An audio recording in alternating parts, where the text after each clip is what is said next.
Magandang gabi po, mga kabikay. Welcome po sa ating Barangay Kapre. Ako po muli, si Boy Kapre. At tunghayan po natin ang pagpapatuloy ng kwento ni Islaw at ng kanyang alagang kalabaw. Ika-16 na tagpo. Pakinggan natin. Hindi ko din maintindihan kung bakit. Subalit,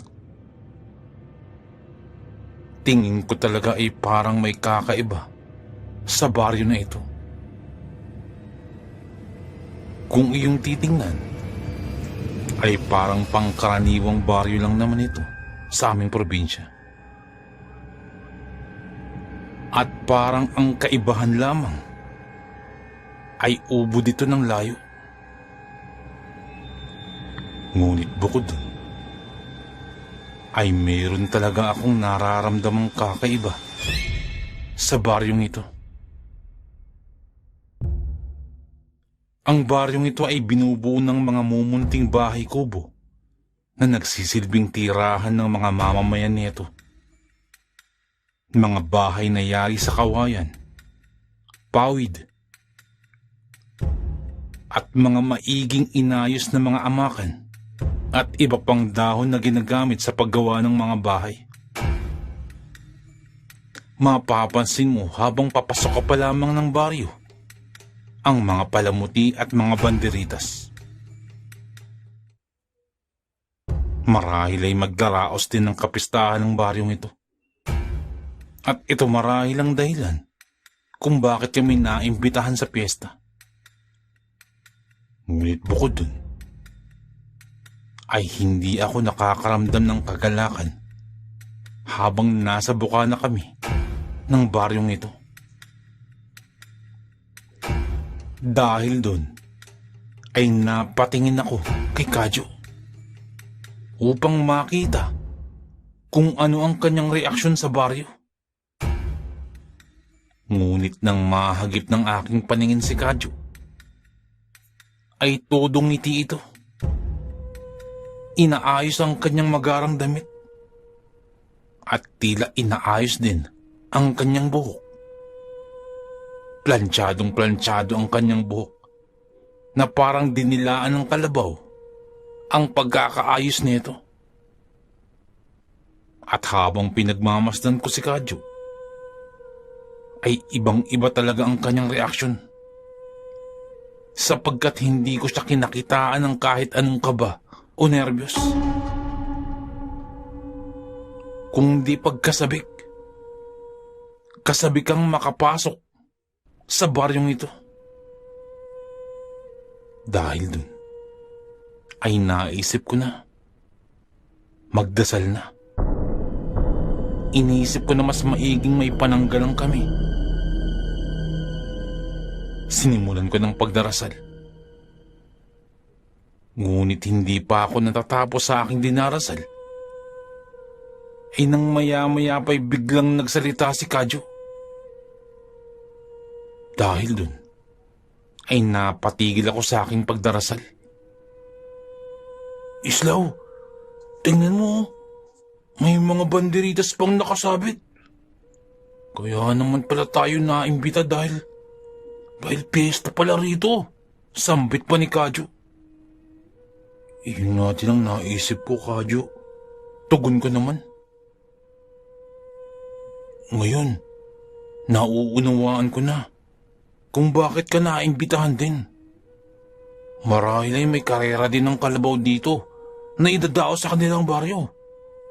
Malamang, yun ang dahilan, Islaw. Bakit ka din naimbita? Talagang lumalawak na ang lugar na nakakakilala sa'yo, Islaw. Nagiging bantog na ang iyong pangalan. Sambit pa ni Kadyo. Hindi naman siguro, Kadyo. Baka nagkataon lamang siguro.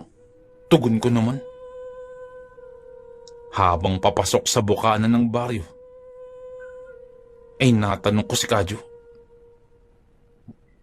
Kadyo, wala ka bang napapansin sa baryong ito? Tanong ko. Alam mo, Islaw, buti na lamang at natanong mo yan. Ang totoo meron din akong napapansin sa baryong ito. Tugon ni Kadyo. Pagkadinig ko nun, ay agad kong naisip na baka naiisip din ni Kadyo ang naiisip ko kanina pa. Baka nakakapansin din siya ng kakaiba na parang merong hindi maganda sa lugar nito. Nang ilang sandali pa, ay nagsalita pa si Kadyo. Ang napansin ko dito, Islaw, ay parang ako lamang ang may pinakamagarang damit sa lugar na ito. Iyon ang napansin ko. Sagot pa ni Kadyo. Akala ko pa naman kung ano nang napansin ni Kadyo. Iyon lamang pala. Sigurado ka ba, Kadyo, na yun lang ang napansin mo? Tanong ko.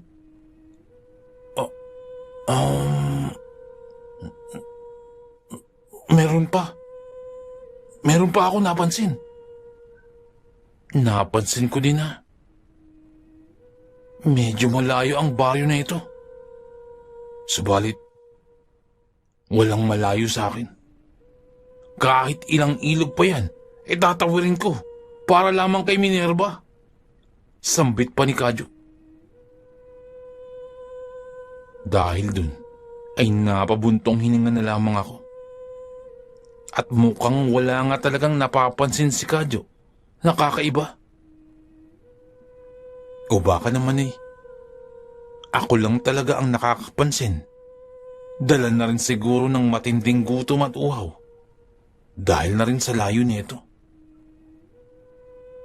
Nang maya-maya pa'y nagtanong na naman si Kadyo. Bakit, Islaw? Ikaw, ano bang napansin mo? Tanong nito.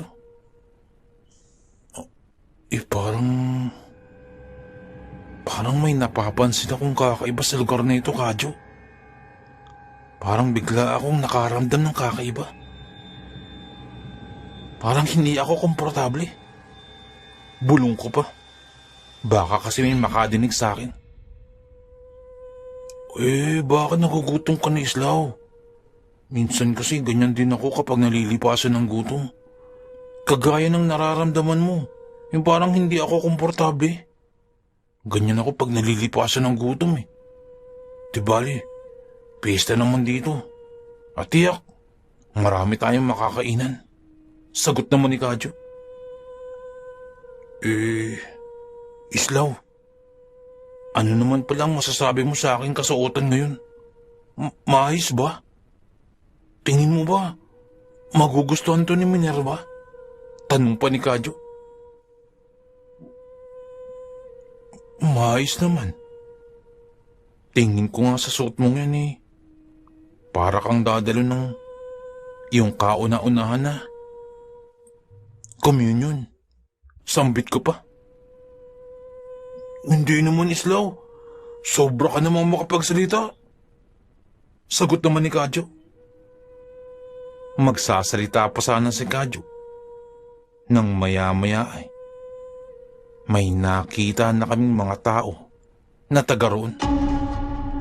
Isang babae at isang lalaki na sa tansya ko ay nasa may 40 taong gulang na parehas.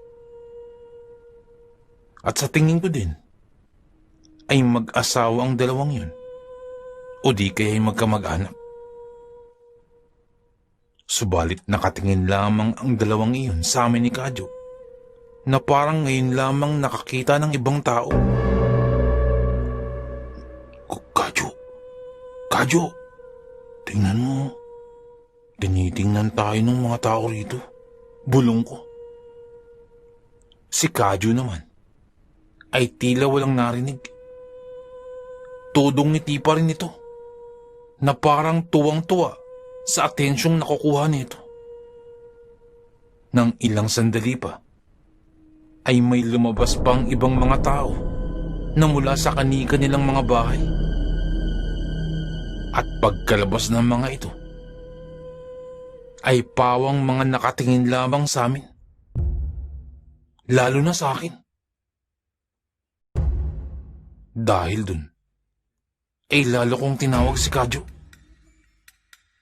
Kadyo! Kadyo! Tingnan mo! Tingnan mo! Bulong ko.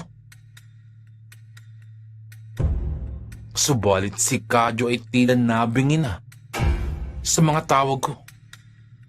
At tuwang-tuwa pa rin ito. Todong ngiti ito. Abot hanggang tenga.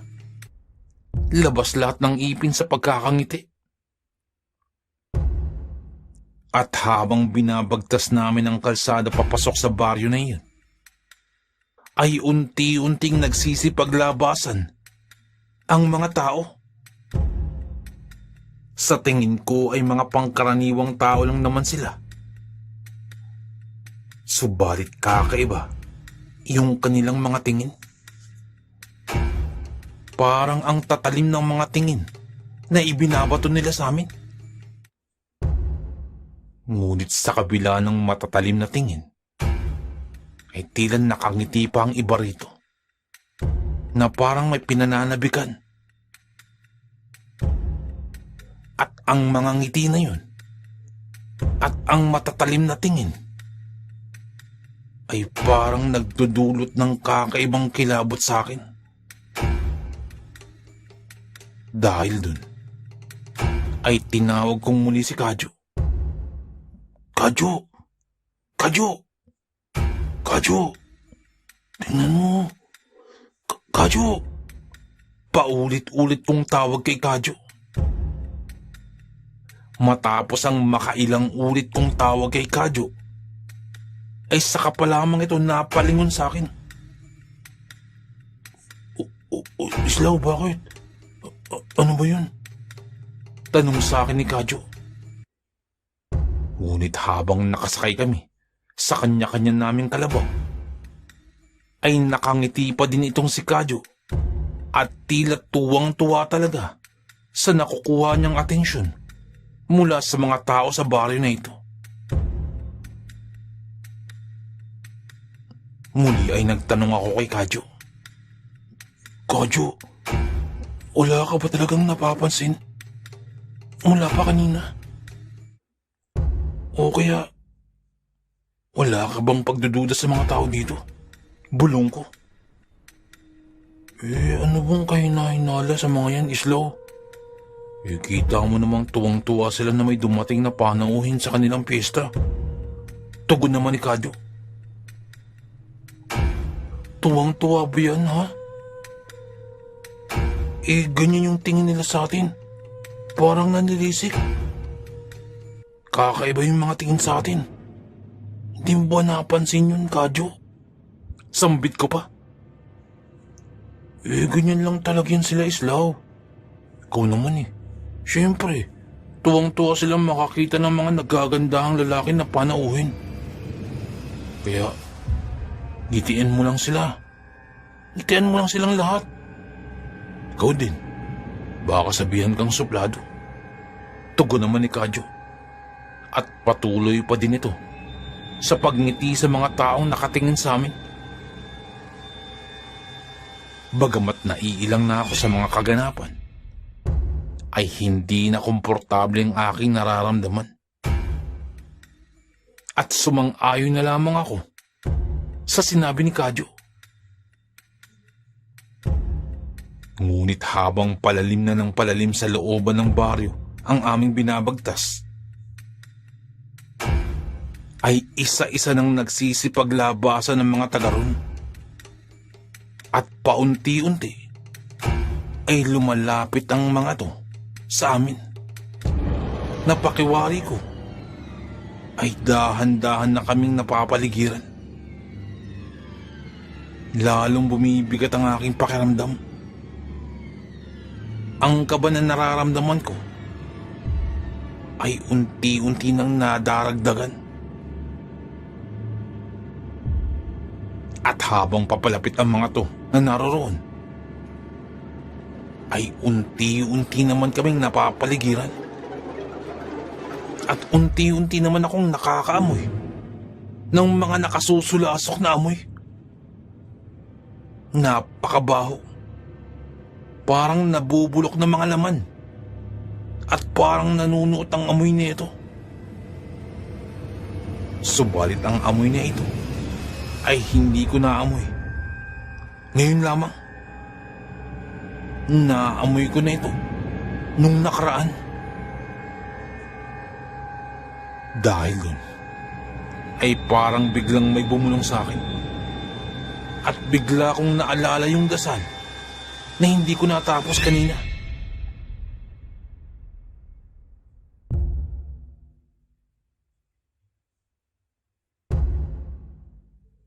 Habang nakasakay sa aking kalabaw, ay muli kong idinasal ang dasal na itinuro sa akin.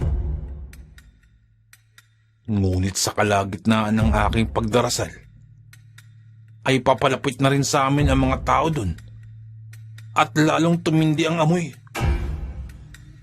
Lalong naging nakasusulasok at sinabayan pa yun ng tila pagdami ng tao sa paligid na hindi ko na malaman kung saan nagmumula. Unti-unti na rin akong nakakaramdam ng pagkahilo. Nang ilang sandali pa, ay biglang may tumawag sa pangalan ni Kadyo. Pagkatawag ay napatingin agad si Kadyo sa kung saan nagmumula ang boses. At nasa gawing unahan niyon. Pagkatingin namin, nagmumula ito sa isang babae. Isang napakagandang dilag. Ang tumawag na yun kay Kadyo ay walang iba kundi si Minerva. Ang ngiti kanina ni Kadyo ay tila lalo pang dumoble. Halos mapunit na ang kanyang pisngi sa sobrang pagkakangiti. Kaagad itinaas ni Kadyo ang kanyang kamay at kinawayan si Minerva. Minerva! Minerva! Naririto na kami. Biglang sigaw ni Kadyo. Pagkatawag na yun sa amin ni Minerva, ay tila nag-iba ang kilos ng mga tao sa paligid. Dahan-dahang napahinto ang mga tao sa paglapit sa amin. At ilang sandali pa, ay unti-unti nang nagsipag-atrasan. At sa isang iglap, tila nag-iba ang kilos ng mga tao sa paligid na parang nagbalik lang sa normal na kilos ng mga tao sa baryo. Hindi ko alam ang dahilan. Subalit kakaiba talaga ang mga nagiging kilos ng mga tao sa baryo nito. Buti na lamang at hindi natuloy ang paglapit sa amin ng mga tao sapagkat pakiramdam ko ay maduduwal na ako kanina. Ilang sandali pa'y muling nagsalita si Minerva at tinawag muli kami. Islaw, tara na. Tinatawag tayo ni Minerva. Sambit pa ni Kadyo. Ako naman ay naisip ko na hindi pa huli ang lahat at maaari pa kaming makalabas ng baryo na ito noong mga sandaling yun. Patatakbuhin lamang namin ang aming mga kalabaw at maaari na kaming makalabas at makauwi. Kung ket sasabihan ko na si Kadyo sa aking plano. Subalit bago pa ako makapagsabi kay Kadyo, ay kaagad na nagtungo si Kadyo patungo kay Minerva. At hindi na ako inantay pang magsalita. Dahil dun, ay napatingin ako sa daan palabas ng baryo. At napatingin din ako kay Kadyo na patungo naman sa loobang bahagi pa ng baryo. Pagkakataon ko nang makalis sa baryo na ito. Kaya nga lamang, paano si Kadyo? Kung ket wala na akong nagawa pa, kung di ang sumunod na lamang kay Kadyo. Hindi ko naman maaaring iwanan ng ganun na lamang ang aking kaibigan. Ilang sandali pa'y may narinig akong nagsalita. At sa tingin ko, mula ayon kay Minerva. Buti na lamang at nakarating kayo. Kanina pa namin kayo inaantay. Sambit pa ni Minerva. Ganun ba? Talaga namang pupunta kami. At hindi maaring hindi. Sagot naman ni Kadyo.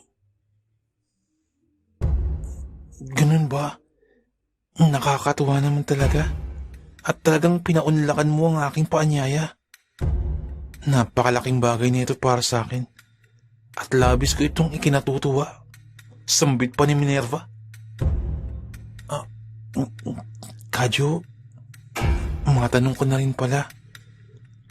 Kasama mo rin ba ang iyong kaibigan na si Islaw? Tanong pa ni Minerva.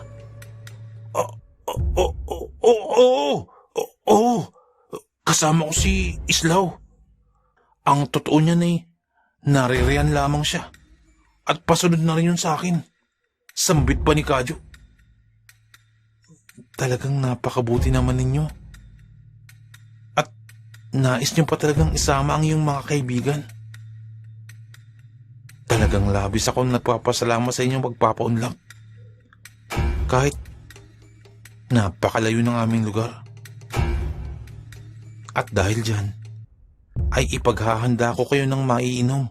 Sambit pa ni Minerva.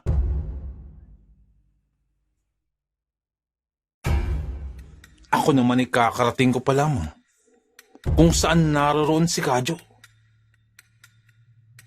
Kaagad akong pumanaog sa aking alagang kalabaw at saka tinungo si Kadyo. Pagkadating ko, ay nakalis na ng tuluyan si Minerva.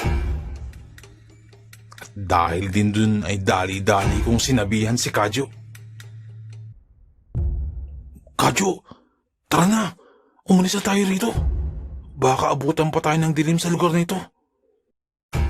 At mukhang delikado tayo rito. Sambit ko. Bakit naman tayo aalis kagad, Islaw? Kakarating pa lamang natin ah. Di pa nga nagiinit ang aking puwet dito ay aalis na agad tayo. At saka isa pa. Hindi mo ba nakikita na? Tuwang-tuwa silang naririto tayo. Lalo na si Minerva. Tuwang-tuwa siya. At magpapaliwanag pa sana ako. Nang maya-maya pa'y bumalik na si Minerva. At may dala-dala nga itong maiinom. Narito ka na pala, Islaw. Mabuti naman at nakarating kayo. Maraming salamat. Heto, magpalamig muna kayo.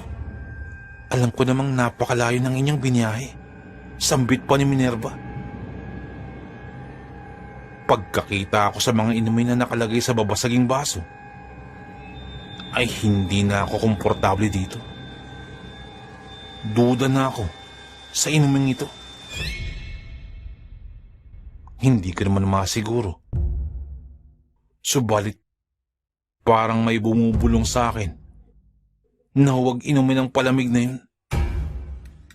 Kung kaya't nag-isip na ako ng magandang dahilan upang matanggihan ko ang pag-inom ng palamig na yun. Nang walang ano-ano, ay biglang kinuha ni Kadyo ang isang baso at saka itinaas. At saka parang iinumin.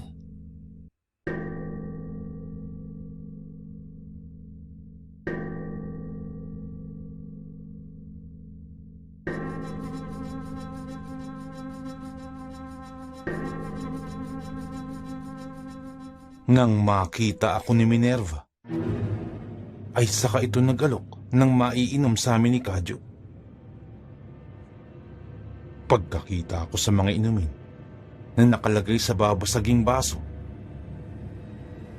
ay hindi na ako komportable dito.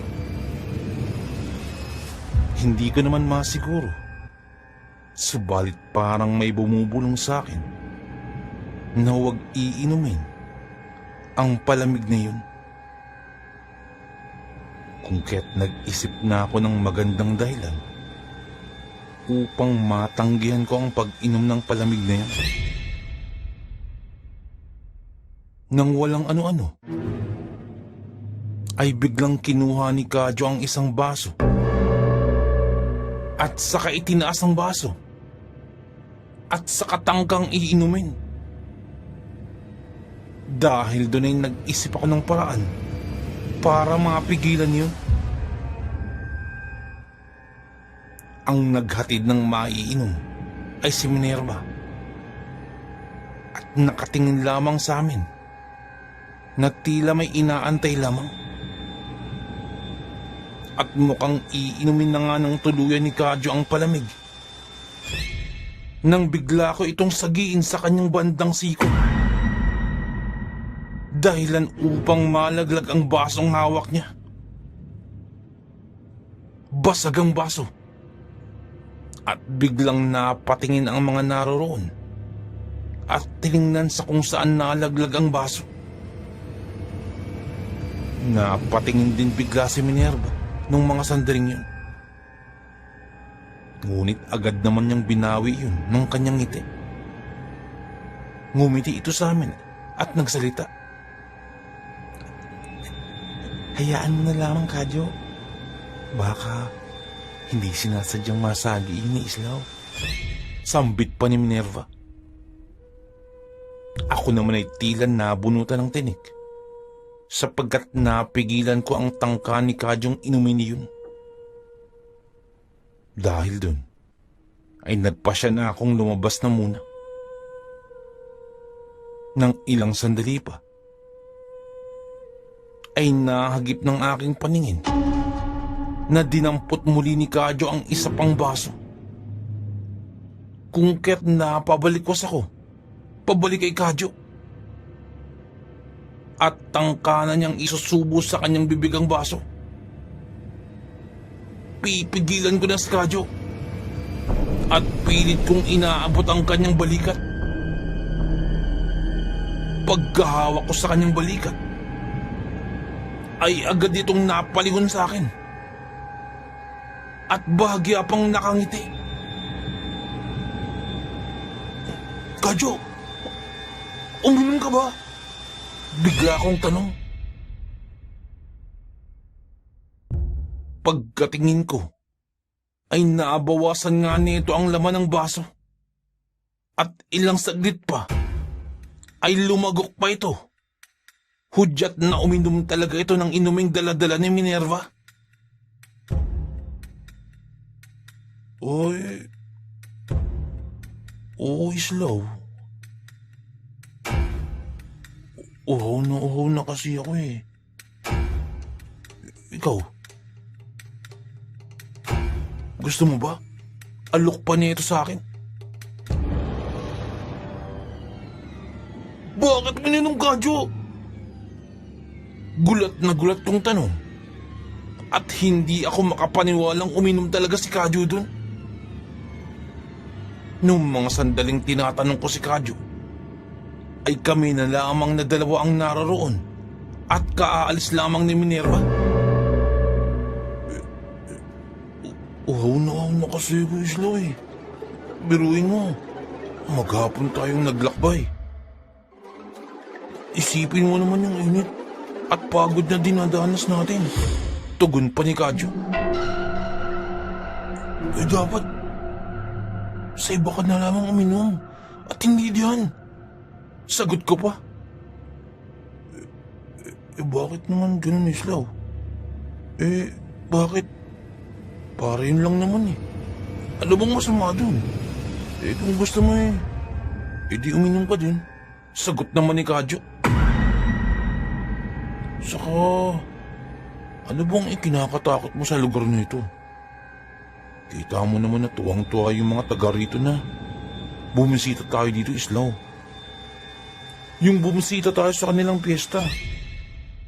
At isa pa, hindi mo ba nakita na tuwang-tuwa si Minerva nung makita tayo? Kaya nga lamang, Islaw, napansin ko na parang mas nagliwanag ang kanyang mga mata pagdating mo. Nakaramdam tuloy ako na baka ikaw talaga ang gusto niyang pumunta. Pero ganun pa man, ay ayos lang. Sapagkat ngumiti din naman siya sa akin nung makita niya ako. Tuloy-tuloy na saad pa ni Kadyo. Nang maya-maya pa, ay nakakaramdam na ako ng parang may umaaligid. Ang pinaglalagian namin ng mga sandaling yun ay maliit na kubo kung saan dun din pansamantalang pinatuloy kami ni Minerva.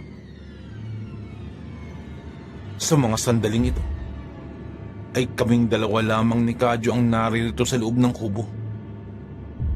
Iyon ang pagkakaalam ko. Subalit nakakaramdam ako na parang may umaaligid-aligid. Nakakarinig ako ng mga panakanakang yabag sa paligid. Bagamat may mga agam-agam, ay inisip ko din na maaaring mga bisita lamang din ang mga iyon. Dala nga ng piyesta sa baryong ito. Subalit habang tumatagal, ay tila dumarami ang mga yabag na yun. At ang mahihinang yabag kanina ay tila lumalakas na. At naririnig ko na ang mga umuugong na parang may nagbubulungan sa paligid.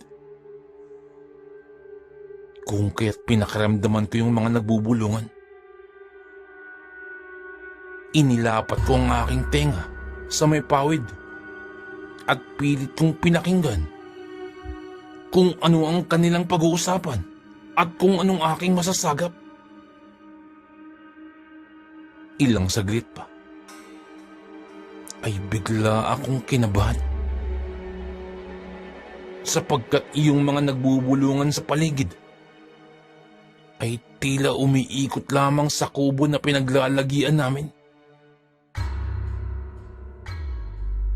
At habang ginagawa nila yun, ay tila nadadagdagan ang mga ito.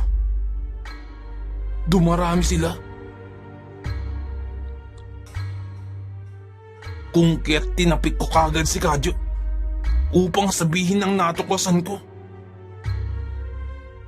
Pagkatapik ko kay Kadyo, ay humihilik na ito. Tulog na tulog. Makailang beses kong inalog-alog ang balikat ni Kadyo. Subalit tulog na tulog pa rin ito. Sa kakamadali ko, ay hinampas ko ng magkabilang pisngi ni Kadyo. Subalit tila manhid na ang mga ito at wala nang nararamdaman. At patuloy pa rin ang paghilik ni Kadyo. Tulog na tulog. Parang sa mantika. Nung mga sandaling yun ay nagdasal na ako. Sinimulan ko ng usalin ang dasal na ibinigay sa akin. Nang maya-maya pa, ay may naramdaman na akong nasa silong ng kubo. Mukhang pipilitin na nilang pasukin kami sa loob ng kubo. Nagdesisyon na akong umalis. Subalit hindi ko maaaring iwanan si Kadyo. Kung kaya't pinilit kong gisingin si Kadyo. Subalit nananatiling tulog ito na para talagang sa mantika. Paulit-ulit kong inalog ang balikat ni Kadyo. Subalit wala pa din. At lalo lang lumakas ang paghilik na ito. Nang ilang sandali pa, ay naramdaman kong meron na ding mga tao sa pintuan na parang pilit na itong binubuksan. At dahil dun, ay wala na ata kaming kawalan. Nag-usal na ako at humingi na ako ng tulong sa aking kalabaw. Tulungan niyo kami. Kailangan nating makatakas. Bulong ko. Nang maya-maya pa'y puwersahan ng inuuga ang pintuan sa harapan. At maging ang silong, ang mga siwang dun ay paunti-unti na rin binabaklas. Ginigising ko pa rin si Kadyo. Subalit wala pa din itong epekto. Muli kong inulit ang dasal ng mga sandaling yun sa abot ng aking makakaya upang humingi muli ng tulong sa alaga kong kalabaw, sapagkat wala pa din kaming nakukuhang tulong magpasanggang ngayon. Nang ilang sandali pa'y bigla na lamang may gumalabog ng napakalakas. Biglang may tumama sa dingding ng kubo. At wasak-wasak ang mga dingding nito. Pagkatingin ko, ay naroon ang alaga kong kalabaw at sinuro ang dingding ng bahay. At maging ang alagang kalabaw ni Kadyo ay napasunod dito. Ang dalawang kalabaw na ito ang bumangga at nagwasak sa dingding. Biglang nagsipaglayuan ng mga taong kaninang nakapaligid sa amin. At pagkakataon na namin itong makatakas.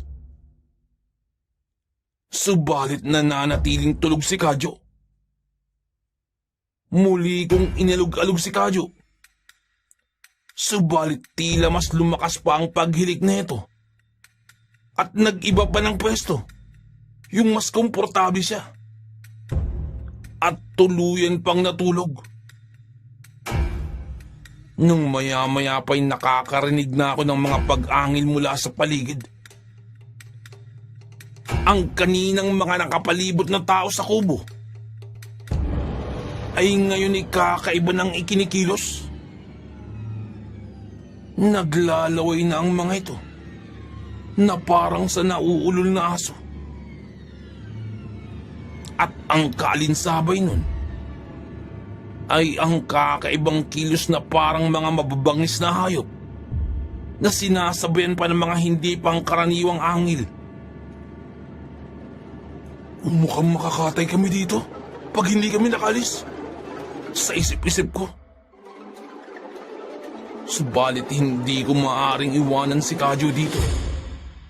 Kung kaya't habang humihilik ito at tumutulo pa ang laway, ay binuhat ko na si Kadyo at isinampa ko sa aking balikat. Nang maya-maya pa, ay naging agresibo na ang kilos ng mga nakapalibot sa kubo. Halos sabay-sabay na sumugod ang mga ito. Kung kaya't bumulong muli ako sa alaga kong kalabaw. Tulong! Nang biglang magwala ang alaga kong kalabaw at pinagsusuwag ang mga papasugod na mga nilalang niyon. Bawat lalapit sa amin ay sinasalubong ng sungay ng alaga kong kalabaw. At ganun din ang ginagawa ng kalabaw ni Kadyo. Nakapaikot sa amin ang dalawang kalabaw at pinagsusuwag ang mga taong paparating. Nang maya-maya pa, ay unti-unti nang dumarami ang mga nakapaligid sa amin. At bukod dun, ay may mga paparating pa. Hindi ko alam kung saan nagmumula ang mga yun. At parang mga langgam na nagsipaglabasan. At bigla na lamang dumami ng dumami. Ilang sandali pa ay nakita ko ng muli ang isang babae na tila nagbibigay ng utos sa mga tao. Hindi ko lamang masabi kung siya na ba si Minerva, sapagkat iba na ang itsura nito. Nakakatakot. Gulo-gulo ang buhok na parang hindi naligo ng ilang buwan. Sa tingin ko ay mas mabaho pa ang itsura niya kaysa sa tunay na amoy ko. Ngunit sa bawat pagkumpas ng kanyang kamay, ay may lalo pang dumarating at lalo pang dumarami ang nakapaligid sa aming kubo.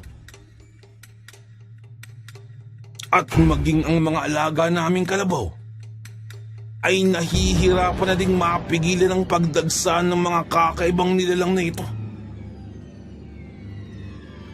Kung kaya't naisip ko na, kinakailangan na naming makaalis talaga sa lugar na ito, sapagkat kung magtatagal pa kami, ay walang makakaligtas sa amin dito.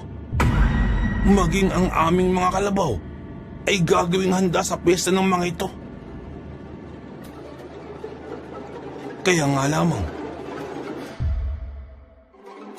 nung mga sandaling to ay maging ang aming mga alagang kalabaw ay hindi na masawata ang mga paparating na mga tao na nag-aanyo na parang mga mababangis na hayop. At unti-unti na rin kinukuyog ang mga alaga naming kalabaw. Kung kaya't napadasal muli ako at inusal kong muli ang mga katagang itinuro sa akin ng matandang lalaki.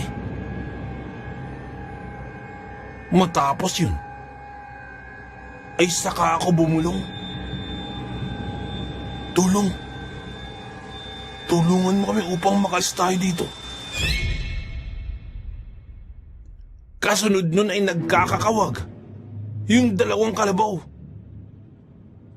Tumalon-talon ang mga ito at nagwawala na parang mga kagaya sa toro. At pinagsisipa at pinagsusuwag ang lahat ng lumalapit at tumahawak sa kanila.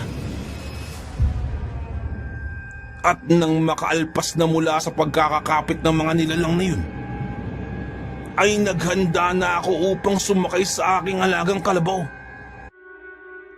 Habang nakapasan sa akin si Kadyo upang isampa naman siya sa likod ng kanyang kalabaw.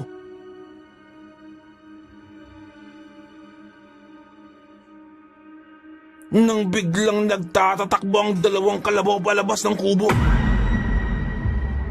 Nagtatatakbo ang mga ito ng karipas. Ubod ng bilis ang takbo. At naiwan kaming dalawa ni Kadyo sa may bahay kubo. Habang pinapalibutan ng mga hindi ko maawaring nilalang na ito, na kumikilos na parang mga mababangis na hayop. Napatulala na lamang ako nung mga tagpong yun. At hindi ko inaasahan na ganun ang magiging kilos ng mga kalabaw. Subalit hindi ako nawalan ng pag-asa. Hindi ko hahayaang pagpiestahan na lamang kami ng mga aswang sa lugar nito. Hindi maaaring wala akong gawin. At hindi maaaring mawalan na lamang ako ng loob.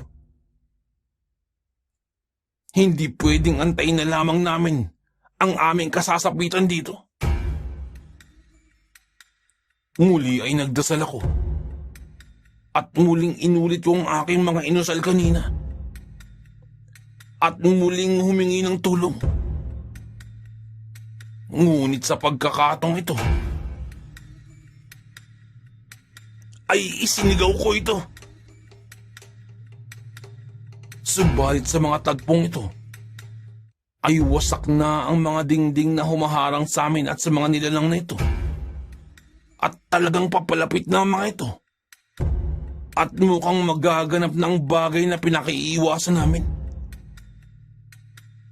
Ang mga pagpiestahan kami ng mga aswang. Nang ilang sandali pa, ay papasugod na ang mga aswang. Nakaamba na ang mga ito. Nang bigla itong napatigil at biglang nakiramdam sa paligid. Dahil dun, ay nagulat din ako. Subalit ipinagpapasalamat ko sa Diyos iyon. Nang ilang sandali pa, ay nakarinig ako ng malalakas na yabag. At may halo pa itong pagyanig ng lupa. Ilang sandali pa'y narinig kong muli ang mga malalakas na yabag na sa pagkakataong ito ay lalo pang lumakas na parang papalapit sa amin. Noong mga sandaling yun, ay napapaatras na ang ibang mga aswang. Nang bigla na lamang nagpulasan yung mga aswang na nasa gawing likuran at nagtatatakbo ang mga ito sa hindi ko malamang dahilan. Nang ilang sandali pa, ay nagsipagbalikan ng mga alaga naming kalabaw. Binalikan kami.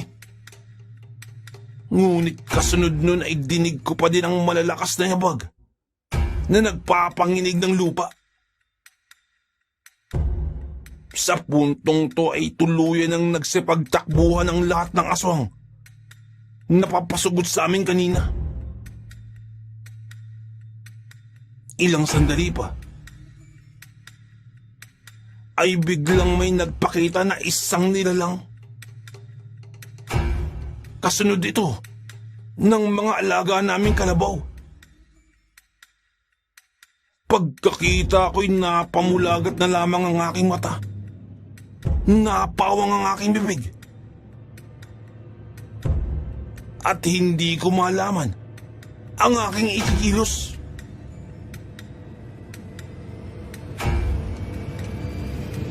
Isang kakaibang nilalang.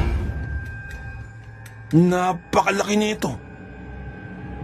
At bato-bato ang katawan. Ngunit kakaiba ang kulay ng balat nito. Parang pagmamay-ari ito ng isang hindi pangkaraniwang taong napakalaki ng katawan. At ang taas. Subalit pagkatingin ko sa uluhan nito, ay saka pa lamang ako nagimbal. Sapagkat nagtataglay ito ng ulo ng isang kalabaw. At meron itong bitbit na napakalaking maso.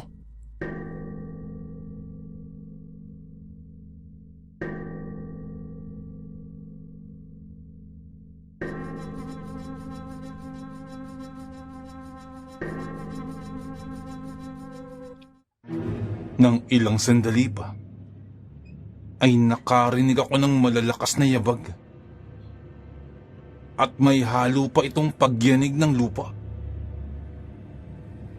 Ilang sandali pa, narinig kong muli ang malalakas na yabag na sa pagkakataong ito ay lalo pang lumalakas na parang papalapit sa amin. Nung mga sandaling yun, ay napapaatas na ang ibang mga aswang. Nang biglang nagpulasan yung mga aswang na nasa gawing likuran at nagtatakbo ang mga ito sa hindi ko malamang dahilan. Nang ilang sandali pa'y nagsipagbalikan na ang mga alaga naming kalabaw at binalikan kami. Ngunit kasunod nila, ay dinig ko pa din ang malalakas na yabag na nagpapanginig ng lupa. Hanggang sa tuluyan ng nagsipagtakbuhan ng lahat ng mga aswang na papasugod sa amin kanina.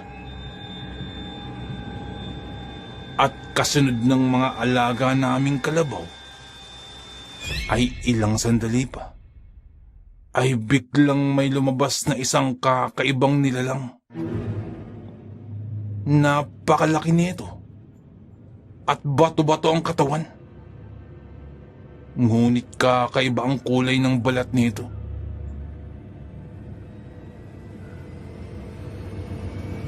Parang pagmamay-ari ito ng isang hindi pangkaraniwang tao na napakalaki ng katawan at napakataas din ito. Subalit pagkatingin ko sa bandang uluhan nito, ay nagtataglay ito ng ulo ng isang kalabaw. Bukod pa dun, ay meron itong bitbit na napakalaking maso. Halos lumuwa ang aking mga mata sa aking nakita. Isang dambuhalang nilalang. Napakalaki. Kung ihahambing ako dito, ay parang doble ko ang taas na ito. At ganun din sa pangangatawan, na parang 5 doble ko. At kagaya ng nabanggit ko kanina, na ang lalong nagpagimbal sa akin, ay may taglay ito ng ulo ng sakalabaw. Mukha itong napakabagsik. At iyong maso pa lamang na hawak niya, ay sa tansya ko, ay mas mabigat pa sa 10 katao na bagong kain. Nagsipagtakbuhan ng karamihan ng mga aswang na kanina ay nakapaligid sa amin. Subalit, may natirang aswang na hindi tumakbo. At maya-maya pa ay lumabas ito mula sa dilim.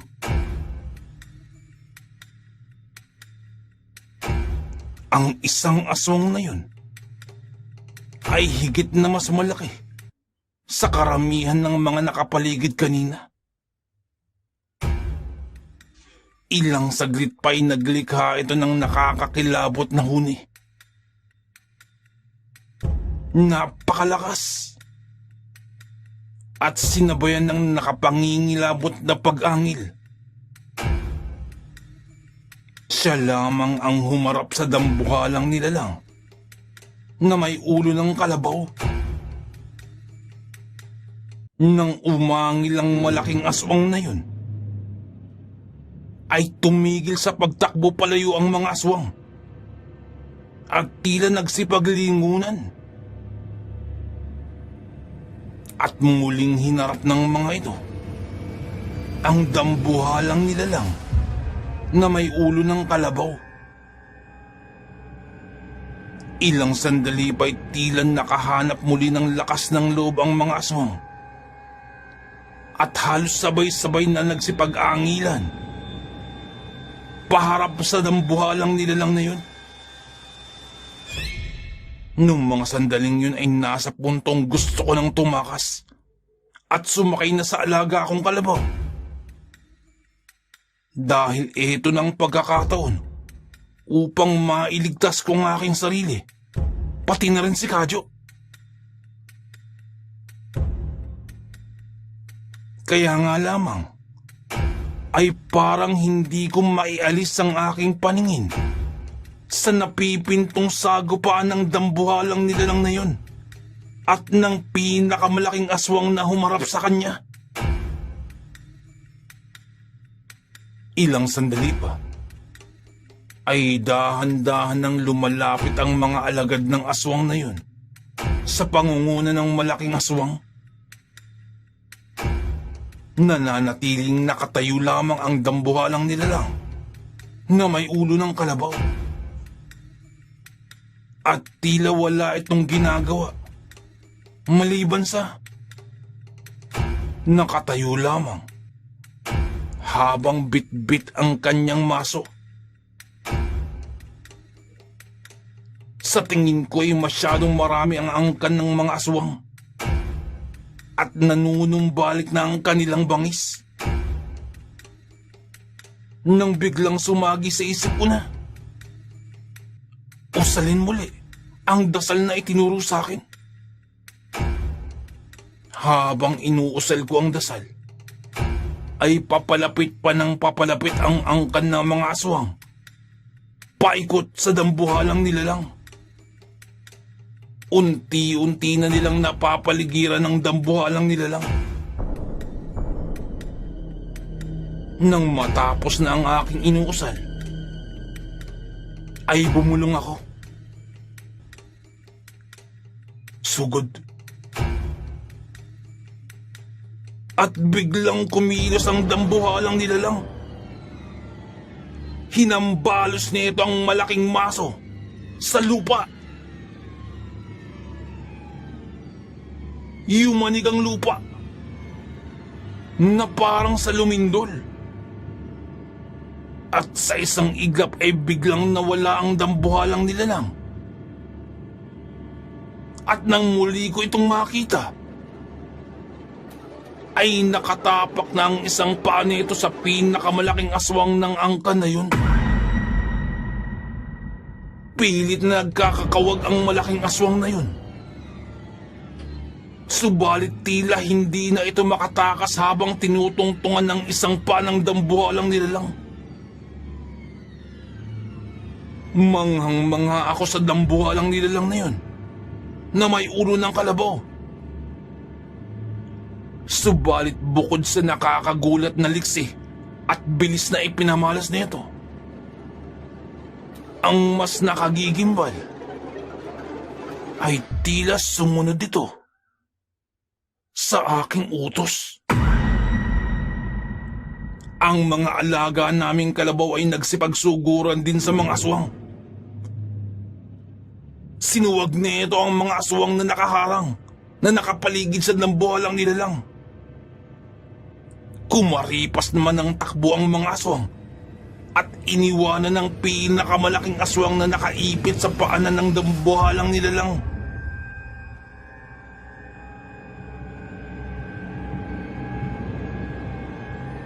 Nang sa isang iglap, ay biglang may narinig naman ako na pagkawag sa loob ng bahay. Kumakaluskos. Kaagad kong naisip si Kadyo dahil naiwan siya doon.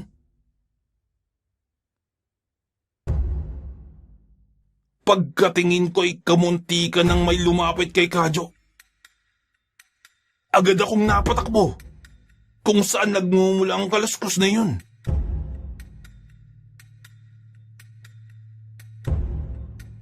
Pagkatingin ko'y naroroon pa din naman si Kadyo, na magpasa hanggang ngayon ay nahihimbing pa din sa pagdulog. Kung kaya't ibinalik ko ng muli ang aking tingin sa may dambuhalang nilalang. Pagkatingin kong muli, ay wala na yung malaking aswang sa paanan ng dambuhalang nilalang. Tila nakatakas na ito. Sa kung papaanong paraan, ay hindi ko din alam. Subalit wala na akong nakita pang aswang o ni isa sa angkan ng mga aswang na yun sa baryong pinunta namin. Matapos yun, ay parang may bumulong sa aking isipan. Nalisanin na kaagad ang lugar na yun. Agad kong inakay si Kadyo na magpasa hanggang yun ay humihilik pa rin. Tulog na tulog. At walang kaalam-alam sa mga kaganapan. Naghanap ako ng maaari kong itali sa kanya. At nang ako'y makakita na, ay isinampa ko na siya sa kanyang alagang kalabaw. Pinadapa ko ito sa likuran ng kalabaw at saka ko tinalian ng mahigpit upang hindi malaglag. At saka na ako sumampa sa alaga akong kalabaw at iniutos ko ng lisanin na namin ang lugar na yun sa lalong madaling panahon. At sa utos ko ngayon, maging ang dambuhalang nilalang na may ulo ng kalabaw ay sumunod din sa aking utos. Kung kaya't manghang-mangha ako. At dahil doon, ay nakaramdam ako ng kakaibang kagalakan. Hindi ko maipaliwanag. Ngunit pakiramdam ko ay nagkaroon ako ng kakaibang kapangyarihan. Habang binabagtas namin ang daan pa uwi, ay bigla na lamang akong nakaramdam ng antok. Subalit pinilit ko na lamang yung baliwalain. Hanggang sa dun ko pa lamang napagtanto na halos maghapon na pala akong hindi kumakain.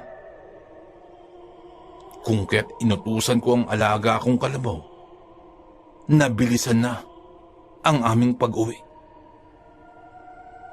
Habang nagpapatuloy kami sa paglalakbay pa uwi, ay bigla na lamang dumilim ang aking paningin. At bigla akong nawalan ng malay.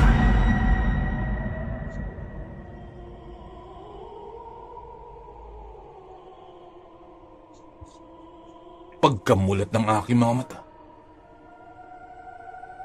ay parang nasa gilid na kami ng ilog. At nakakarinig ako ng boses na gumigising sa akin. Ayan! Gumising na! Gumising na! Sambit ng boses. Gumising na nga si Islaw! Gumising na! Sambit pa ng isa na parang pamilyar naman ang boses. At maya-maya pa ay may tumapik-tapik sa akin. Magpahinga ka lamang dyan, Islaw! Kami nang bahala sa iyo. Sambit pa ng boses. Kung kaya't pumailan lang na lamang ako sa mahimbing na pagkakatulog. Pagkamulat muli ng aking mga mata, ay napabalikwas na ako. Dahil pagkatingin ko, ay nakahiga na ako sa papag. At pagkatingin ko sa itaas, ay kilala ko ang atip nito. Sapagkat bahay namin ito. Nang may magsalita mula sa di kalayuan. Oh, gising ka na pala. Buti naman at gumising ka na, Islaw. Pagkatingin ko, ay si tatay pala. Tay, magandang umaga po. At kagad akong nagmano sa aking ama. Buti at gumising ka na, Islaw. Maayos na bang pakiramdam mo? Tanong kaagad sa akin ni tatay. Tay, maayos naman po ang pakiramdam ko. Nagpahinga lang naman po ako ng kagabi. Sapagkat antok na antok talaga ako. Sagot ko. Biglang napatingin lang sa akin si tatay. Ngunit walang binabanggit. Ngunit nararamdaman kong may nais itong sabihin. Kung kaya't naglakas loob na akong tanungin. Bakit po, tay? Pasensya na po kayo at nakatulog ako kaagad kahapon. Sagot ko pa. Islaw, anak, 1 linggo ka nang natutulog. Pagkadinig ko nun, ay napabalikwas muli ako sa higaan. Gulat na gulat ako. Ano, tay? Paano pa nangyari yun? Kahapon lang ako natulog. Kahit itanong niyo pa po kay Kadyo. Sagot ko. Anak, Para lamang sa kaalaman mo, magpasa hanggang ngayon, ay tulog pa rin si Kadyo. Sagot pa ni tatay. Kung kaya't lalo akong nagimbal sa sinabing yun ni tatay. Ngunit tandang-tanda ko pa, nakahapon ay nanggaling kami sa malayong baryo na yun ng mga aswang. At pagpabalik na, ay dun ako nakatulog. Kung kaya't yun ang natatandaan ko. Nang magsalita pang muli si tatay. Saan ba kayo nanggaling ni Kadyo? Tanong pa ni tatay. Pasagot pa lamang ako nang magsalitang muli si tatay. Buti na lamang at natagpuan kayo nila Kapitan dun sa may tabing ilog. At iniligtas ka ni Kapitan, anak. Kamunti ka na daw kayong tangin sa ilog ni Kadyo. Sambit pa ni tatay. Ako naman ay halos hindi ko mapaniwalaan yun. Kung sa bagay, ay totoo naman na. Nung napamulat ako ng mata, ay nasa tabing ilog kami nun. Ngunit pagkatapos nun, ay hindi ko na rin alam ang nangyari, sapagkat bumalik na ako sa pagkakatulog. Habang nag-iisip ng malalim, ay hindi ako mapakali sa sinabi na yun ni tatay. Takang-taka ako. Kung kaya't ikinuwento ko kay tatay kung saan kami nagpunta ni Kadyo. Totoo ba yung sinasabi mo, Islaw? Tanong agad ni tatay. Opo, tay. Totoo nga akong sinasabi. Magkasama kami ni Kadyo. At napadpad kami sa isang baryo. Na punong-puno ng mga aswang. Pati si Kadyo ang magpapatunay niyan, tay. Dugtong ko pa. Kaya nga lamang, ay hindi ko na ikinuwento pa kay tatay kung saan yung nakita ko ang dambuhalang nilalang na may ulo ng kalabaw. Sapagkat sa aking pagkakaintindi, baka may kinalaman niyon sa lihim na dasal na aking inuusal. Nang maya-maya pa, ay nagsalita muli si tatay. Ngunit alam mo nga, Islaw, hindi malayong may mangyari talagang ganyan. Sapagkat nakarinig na ako ng mga ganyang kwento. Mayroon talagang lugar dito sa atin na pinangingilagan sapagkat sa araw ay mukhang ordinaryong bayo. Subalit pagpatak ng dilim, ay nag-iiba ang anyo ng mga tao. Sambit pa ni tatay. Ngunit, Islaw, kung ganun paano kayong nakatakas ni Kadyo? Noong mga sandaling yun, ay bigla akong napaisip sa katanungan ni tatay. Kung ikukwento ko na ba ang dambuhalang nilalang na may ulo na kalabaw ang siyang tumulong sa amin? Kaya nga lamang, ay baka kasama ito sa ipinagbibilin ng matandang lalaki na nagbigay ng dasal sa akin.